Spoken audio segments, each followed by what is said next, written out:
हर पीर से जुमा अपने फेवरेट शो न्यूज़ आई को यूट्यूब पर देखने के लिए डॉन न्यूज़ के ऑफिशियल यूट्यूब चैनल पर आइए, उसको सब्सक्राइब कीजिए और बेल आइकन को प्रेस कीजिए।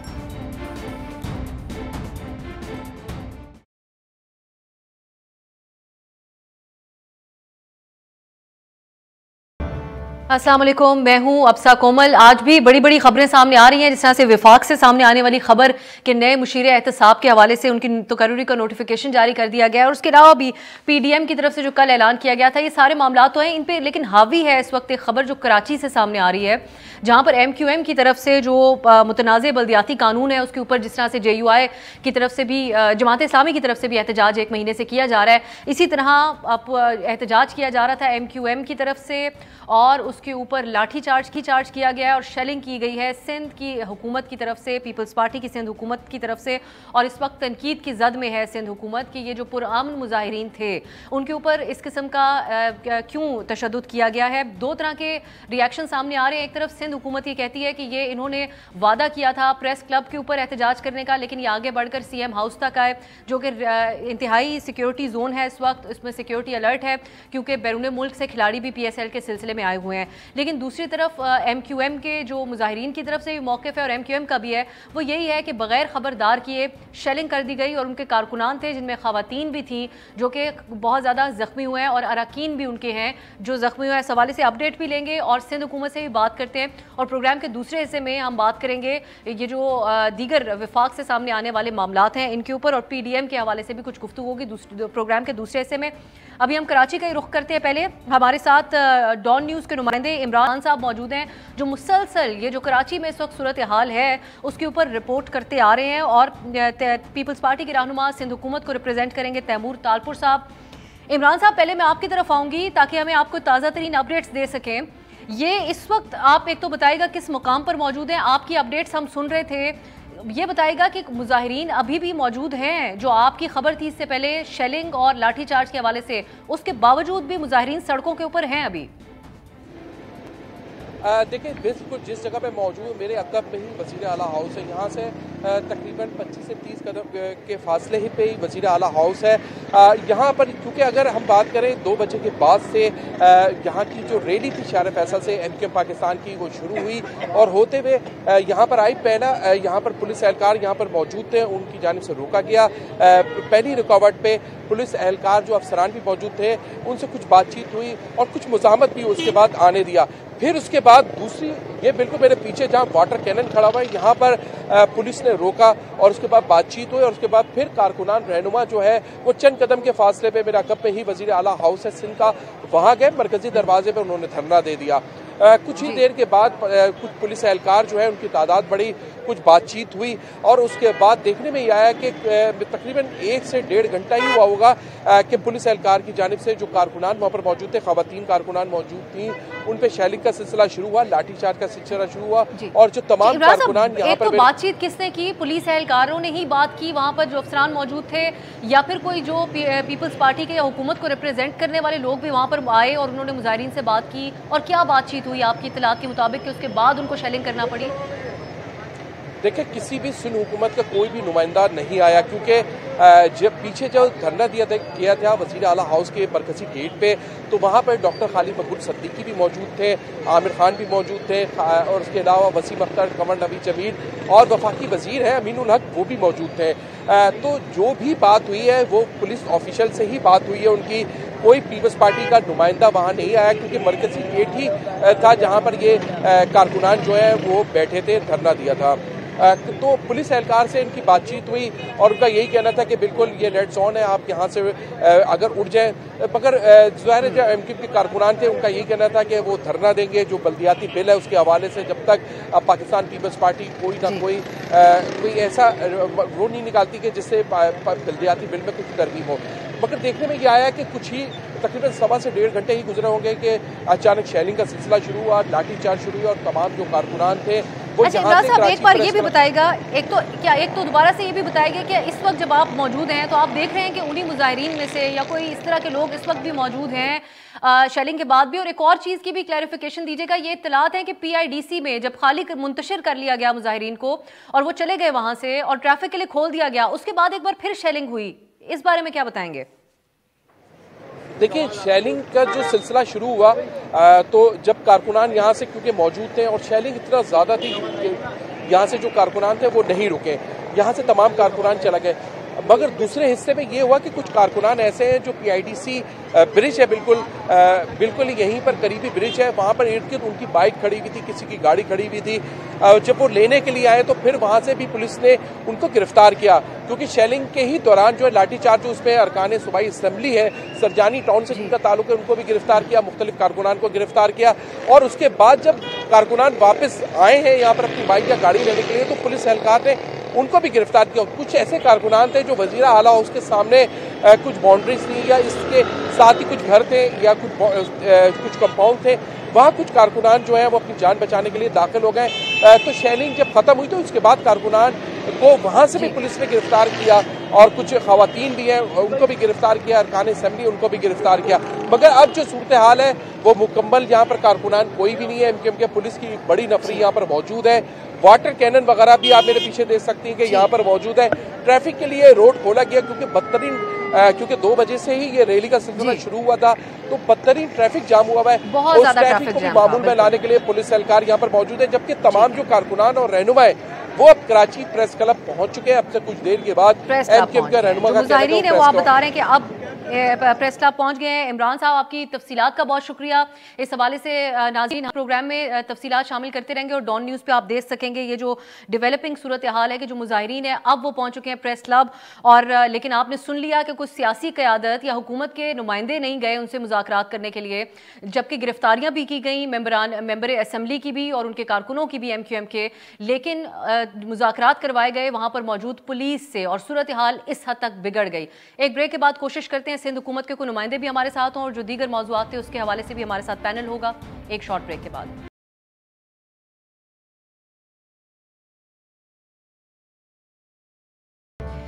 ब्रेक के बाद खुशामदीद। कराची में जो मुजाहरा हो रहा है उस हवाले से अपडेट्स आप देखते रहेंगे डॉन न्यूज़ पे। अब हम जरा बात कर लेते हैं जो हमारा एक दूसरा मौजू है आज का। ये जो PDM की तरफ से कल एक इजलास हुआ जिसके ऊपर सबकी नज़रें थी, बहुत अंदाजे लगाए जा रहे थे, जो तज्जियाकार हैं या जो ओपिनियन मेकर्स हैं वो भी कुछ उम्मीद लगाए बैठे थे कि शायद कोई बड़ा ऐलान सामने आएगा इन हालात में इन PDM की जमातों की तरफ से। लेकिन ये बात तय है, जिसका शायद खाकान अब्बासी साहब भी ऐलान कर चुके हैं कि तहरीक अदम एतमाद तो वो लोग टेक्निकली ला ही नहीं सकते। लेकिन फिर सवाल ये उठता है कि फिर PDM की इतनी बड़ी जो सियासी जमातें साथ बैठी हैं वो कर क्या सकती हैं, जब वो इतने अरसे से ये बात करते आ रहे हैं कि इत्तेहादी कमज़ोर हैं, हुकूमत के अपने हल्कों में से ऐसे लोग हैं जो हमारे साथ शामिल होना चाह रहे हैं और हम उनको शामिल करने जा रहे हैं। तो अगर उस किस्म का कोई ऐलान सामने नहीं आया तो फिर ये शेर आया वाली बात है, जिस किस्म के ऐलानात PDM की तरफ से किए जाते हैं कि सिर्फ एक लॉन्ग मार्च करेंगे। और दूसरी तरफ हुकूमत से हम बात करते हैं कि शेख रशीद साहब जो वज़ीर दाखिला की अहम तरीन पोजीशन के ऊपर मौजूद हैं, उन्होंने कुछ दिन पहले कहा था कि सिक्योरिटी थ्रेट है, दहशतगर्दी का खतरा है, कोविड का खतरा है, और उस हवाले से उनका बयान सामने आया था कि इनको नहीं निकलना चाहिए 23 मार्च को, और उस हवाले से फिर 23 मार्च की परेड भी होगी। लेकिन अब उनकी तरफ से कहा जा रहा है, जब ये ऐलान हुआ तो उसके बाद से उन्होंने ये कहा कि उनको कोई फ़र्क नहीं पड़ता, अपना शौक़ पूरा करें ये PDM की जमातें और आकर एहतजाज करें। तो हुकूमत से पूछेंगे क्या अब ये दहशतगर्दी का ख़तरा बाकी नहीं है, क्योंकि वज़ीर दाखिला के अहदे पर बैठे हुए जब वो कोई बात करते हैं तो उसकी बहुत ज़्यादा अहमियत होती है। हमने इस पर गुफ्तगू करने के लिए दावत दी है तहरीक इंसाफ के रहनुमा सदाकत अब्बासी साहब को, हमारे साथ नून लीग के रहनुमा निहाल हाशमी साहब हैं, और तज्जिया हासिल करेंगे हम अम्मार मसूद साहब का। आप तीनों का बहुत बहुत शुक्रिया। आगाज़ में नून लीग से कर लेती हूँ।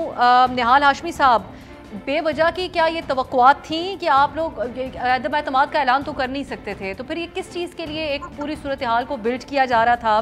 क्योंकि कल जो ऐलान PDM की तरफ से किया गया है मौलाना साहब की तरफ से, उसके बाद हुकूमत के कॉन्फिडेंस में 100 गुना ज़्यादा इजाफा हुआ है और आज शेख साहब ने कह दिया है कि आप लोग आकर अपना शौक़ पूरा कर लें, कोई फ़र्क नहीं पड़ता।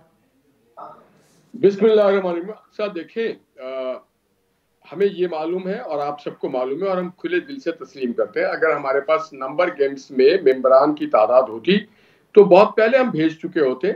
हमें ये उम्मीद है और थी और है और रहेगी कि जितनी बैड गवर्नेंस है इस गवर्नमेंट की, आफ्टर ट्रांसपेरेंसी इंटरनेशनल की जो सर्वे है, उसके बाद फॉरेन फंडिंग का केस है और फिर जो महंगाई है, इन सब चीज़ों को मद्देनजर रख के, और जो असलम खटक साहब ने खुद इमरान खान को कहा कि हम लोगों को फेस नहीं कर पा रहे, तो हमें यकीन और उम्मीद है कि इनके अपने घर से जो इत्तेहादी हैं और जो इनके अपने नाखुश, जिस तरह नूर आलम खान जैसे लोग हैं, वो जिस दिन हाथ उठा लेंगे तो उस दिन वोट ऑफ नो कॉन्फिडेंस। मसला यही है कि नूर आलम साहब जैसे लोग भी बात हुकूमत के खिलाफ कर रहे हैं, लेकिन उस दिन प्राइम मिनिस्टर इमरान खान साहब ने कहा कि महंगाई है, हमारे लोग नाराज हैं, लेकिन वो आप लोगों के लिए आवाम बाहर नहीं निकलेगी और आपके साथ कोई शामिल नहीं होने जा रहा। ये है बयानिया हुकूमत का। देखिए मैं आपको जो बात बताना चाह रहा हूँ कि कैलकुलेटेड बात यह है कि लोग हमारे साथ ही निकलेंगे, क्योंकि हम लोगों की बात कर रहे हैं, हम लोगों की जबान बन चुके हैं, हम लोगों की सोच है, उनकी आंखें हैं, उनके कान हैं, और यही अवाम को लेके हम जाकर के बताना चाहते हैं इख्तिदार अवाम के इख्तिदारों में कि जनाब ये अवाम है। और जहां तक शेख रशीद का है तो ये वो मैं मार्च के हवाले से भी बात क्लियर कर दूं, बिल्कुल परेड भी होना चाहिए, मगर कायद आज़म की जो रवायत है कि 23 मार्च को सियासी अकाबरीन याद करेंगे अपने उन सियासी कायदीन को और उन नाम बेनाम गुमनाम सिपाहियों को जिन्होंने लाहौर में 23 मार्च को जमा होकर पाकिस्तान की करारदाद पेश की थी, उन सिपाहियों को हम याद करना चाहते हैं।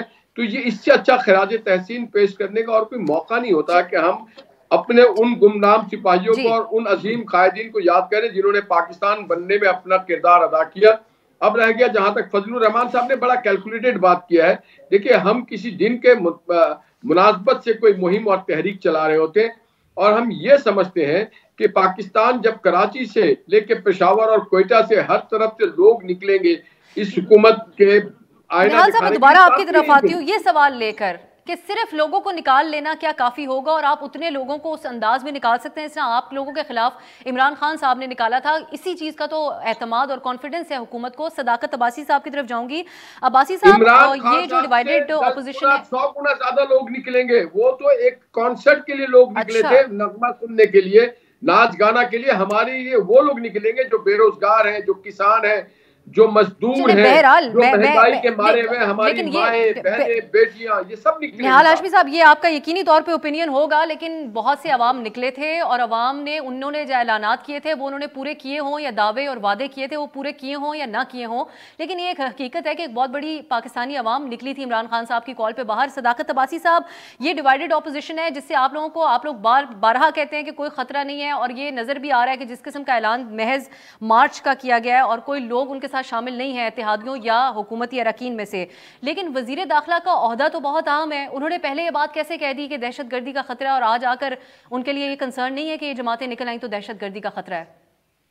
देखिए आप साहब, बहुत शुक्रिया। आप साहब, दो तरह की चीज़ें हैं। एक दहशतगर्दी का ख़तरा, बिकॉज पहले इस्लामाबाद में एक छोटा अटैक हुआ, फिर लाहौर में हुआ। बदकिस्मती से जो सूरत हाल अफ़गानिस्तान में है और जो चीज़ें चल रही हैं वो भी है, और कोविड का भी है, और वज़ीर दाखिला का ये बताना भी फ़र्ज़ बनता है। उसके बाद आगे ये अपोजिशन, ये फुसफुसे से एहतजाज करना और ये डिस्करेज। अब्बासी साहब, सिर्फ बताना अहम नहीं है। आप जब देख रहे हैं, और इस वक्त भी वजीर दाखिला से बारहा सवाल होता है कि मुल्क की सिक्योरिटी सूरत हाल खराब है, तो अगर वो बात कर रहे हैं तो उस पर कायम रहें। जब ऐलान कर दिया पीडीएम ने और आपको लगा कि आप लोगों के लिए थ्रेटनिंग नहीं है ऐलान, तो बयान क्यों बदल दिया वजीर दाखिला ने? दो बातें ना। एक बात है बतौर वजीर दाखिला लोगों को सिक्योर करना और उनको उनके जानो माल का तहफ़्फ़ुज़ करना। एक वो सियासी बंदे भी तो है ना, तो इस तरह के फुसफुसे एहतजाज, इस तरह की तारीख में तारीख देने वाली अपोजिशन, इस तरह के डिसकरेटेड, करप्ट, डिसऑनेस्ट और चोर किस्म के लोग जो है वो बाहर निकलेंगे तो किसको क्या खतरा है? ये वो नहीं है जो पिछले 3 साल से, जी सुने ना, 3 साल से ये तारीख पे तारीख सवाल छोड़ते हुए शॉर्ट ब्रेक से आती हूँ। मुझे एक शॉर्ट टाइम चेक ब्रेक पे जाना है। मैं ये सवाल छोड़ते हुए, तो वज़ीर दाखिला वज़ारत दाखिला संभाल लें या सियासत कर लें, हमें कैसे पता चलेगा कि अभी वो सियासी बयान दे रहे हैं और अभी वो वज़ीर दाखिला के तौर पर बात कर रहे हैं सिक्योरिटी के मामले से? शॉर्ट ब्रेक के बाद आप ही की तरफ वापस आती हूँ।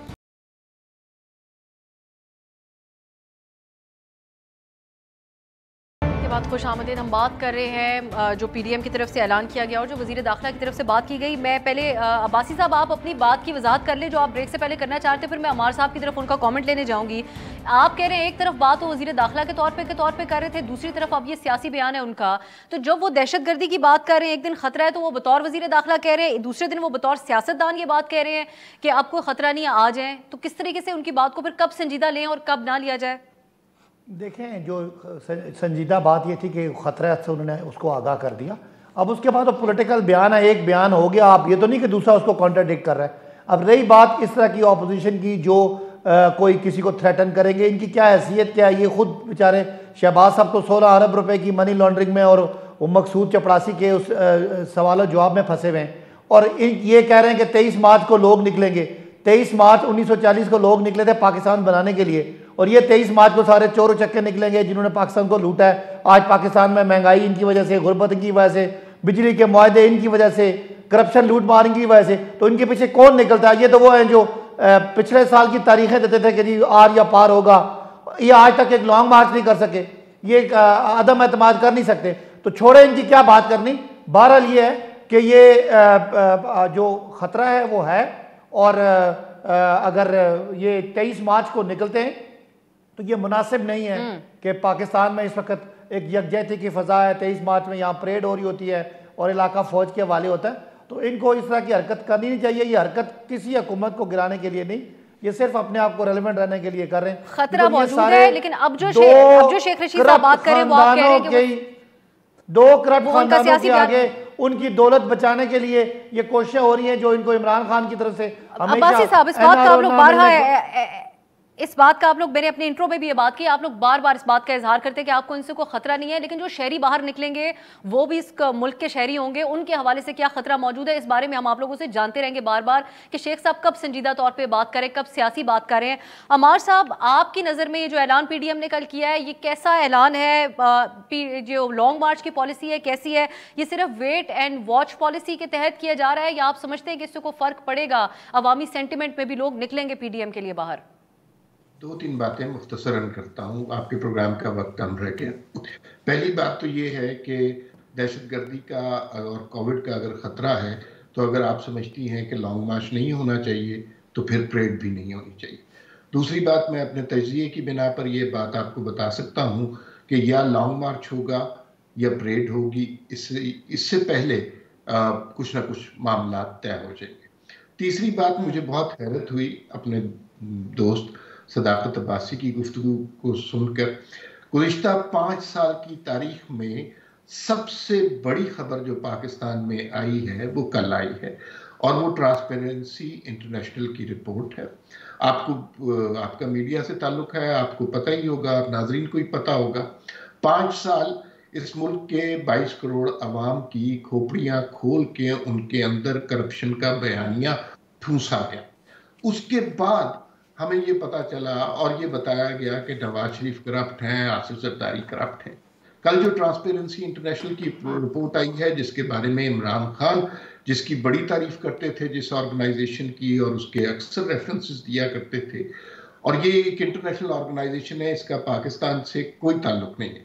उसने ये वाज़े तौर पे बताया है कि जो तहरीक इंसाफ की हुकूमत, ये पाकिस्तान की तारीख की सबसे करप्ट हुकूमत है। नवाज शरीफ का जो दौर था वो पाकिस्तान में, उसमें सबसे कम करप्शन हुई है।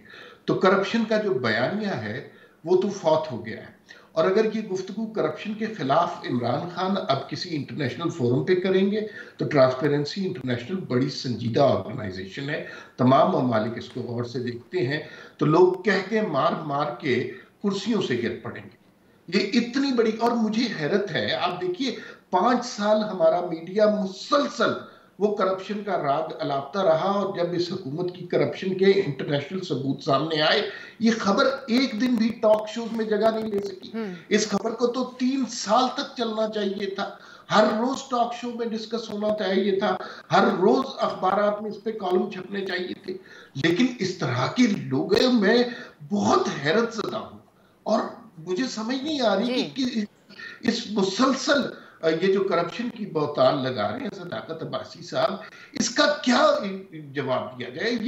ये इनका करप्शन का बयानिया दफन हो गया है, तहरीक इंसाफ खत्म हो गई है ट्रांसपेरेंसी इंटरनेशनल की रिपोर्ट के बाद। अब ये किसकी करप्शन कर रहे हैं, कौन से नारे लगा? पूछते हैं हम आके अब्बासी साहब से। कल से बड़ी तौजीहात इन लोगों की तरफ से भी हमारे साथ पेश की जा रही हैं, जो कि कामयाब नहीं होती हुई नजर आ रही। परसेप्शन अवामी जो होता है वो बड़ा अहम होता है। अब इस बारे में भी पूछते हैं इनसे आके, लेकिन जो आप बात कह रहे थे कि मैं चाह रही हूँ कि मार्च के लॉन्ग मार्च हो या ना हो, थ्रेड्स की बुनियाद पर, मेरा महज सवाल सिर्फ वजीर दाखिला के हवाले से था अब्बासी साहब से, क्योंकि वजीर दाखिला की जो तरजीहात का महवर होता है वो सिर्फ पोजीशन रहती है, जबकि बहुत बड़े सिक्योरिटी थ्रेट्स मौजूद होते हैं। आपकी बात बिल्कुल दुरुस्त है कि अगर कोविड का खतरा मौजूद है, कोई और एक्टिविटी भी नहीं होनी चाहिए फिर 23 मार्च को, अगर इस हद तक मामलात मौजूद हैं। लेकिन हुकूमत की तरफ से कोई वाज़ेह बात सामने नहीं आ रही कि दहशतगर्दी का खतरा है, तो किस हद तक है और कितनी संजीदा है हुकूमत इस हवाले से जब वो ये बात करती है। एक ब्रेक की तरफ जाते हैं, जो बातें की हमारे साहब ने उस पर अब्बासी साहब से भी पूछेंगे और निहाल साहब का भी कॉमेंट एक ब्रेक के बाद।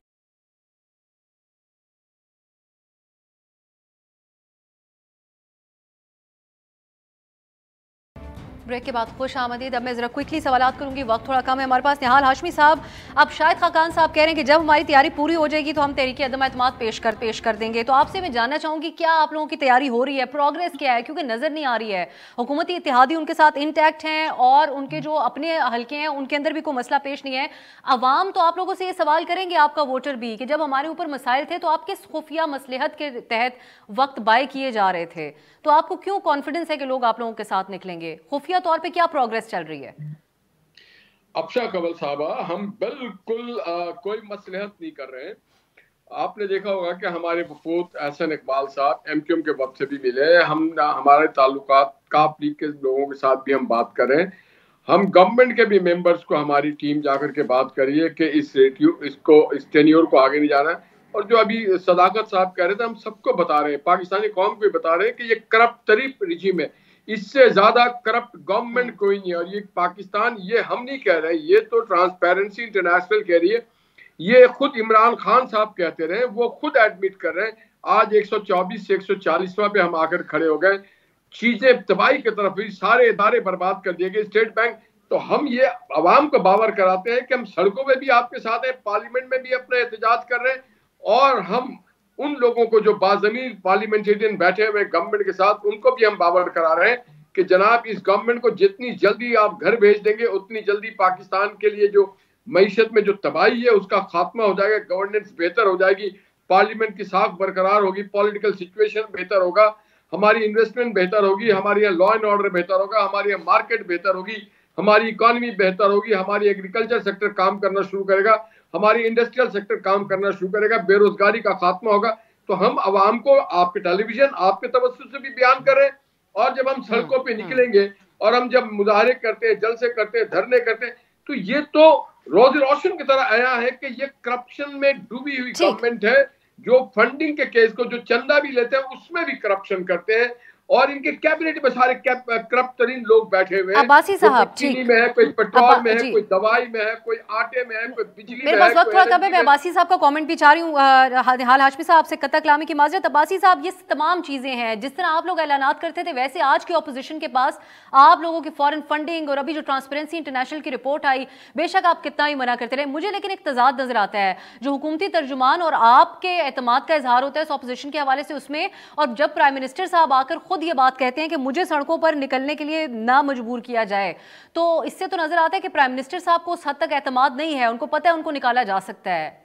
किस बात का एतमाद आप लोगों में? अच्छा, मुझे ऑपोजिशन की बेचारों की बेबसी पे बड़ा अफसोस होता है, और जिस तरह अमार साहब भी इससे ट्रांसपेरेंसी इंटरनेशनल की बात की राय को पहाड़ बना रहे हैं कि पता नहीं कौन सी करप्शन पकड़ी गई है, कोई इमरान खान के कोई लंदन असासे पकड़े गए या कोई इमरान खान साहब के कोई पनामा पेपर्स आ गए। तो भाई, जब हम शोर करते थे तो नवाज शरीफ साहब के अरबों रुपए के एक फ्लैट निकले थे 3, और वो फ्लैट आज भी वहां मौजूद है, और नवाज शरीफ साहब के पास सवाए कतरी खत के, कोई कतरी खत के उनके पास कुछ नहीं था, वो उनकी करप्शन थी। अगर आपको जरदारी साहब और नवाज शरीफ साहब से हमदर्दी है तो दोनों के बयान सुन लें, दोनों ने एक दूसरे को करप्शन के इल्जाम दिए थे। आज जवाब तो दें अब्बासी साहब। जी, मैं सुने ना, मेरे पे तो इल्जाम ही कोई नहीं, एक इल्जाम लगा दें, हुकूमत पे कोई इल्जाम लगाओ, किसी वजीर पे लगाओ, इमरान खान पे लगाओ, अल्हम्दुलिल्लाह अपने घर में रहते हैं, 8 कैंप हाउसेस नहीं, रो पे बैठे सारे लोगों का नाम ECL में डाले, मुल्क के मामलात हल हो जाएंगे सारे। देखें, वो एक सियासी बयान है। मुझे बता दें किसी एक आदमी के खिलाफ कोई केस हो, अगर आटा चीनी का स्कैंडल आया, इमरान खान ने खुद इन्वेस्टिगेट करके रिपोर्ट पब्लिक की। अगर कोई और स्कैंडल आया, अगर रिंग रोड का स्कैंडल आया तो इमरान खान ने खुद किया। नवाज शरीफ को क्या मुकाबला करते हैं? वो साबित शुदा तस्दीकशुदा सर्टिफाइड करप्ट आदमी। लेकिन बहरहाल ये वही बहस है जो होती है और उसी तरफ जा रही है। अमार साहब को मैं ज़्यादा वक्त नहीं दे सकी, लेकिन ये इटसेल्फ एक टॉपिक है जिसके ऊपर हम उनको दोबारा अपने प्रोग्राम में मदऊ करेंगे और तफसीली तौर पर उनके ख्यालात जानेंगे। बहुत शुक्रिया सदाकत अब्बासी साहब, निहाल हाशमी साहब और अमार मसूद साहब आपकी खुसूसी शिरकत के लिए भी। आज के लिए इजाज़त दीजिए, खुदा हाफिज़।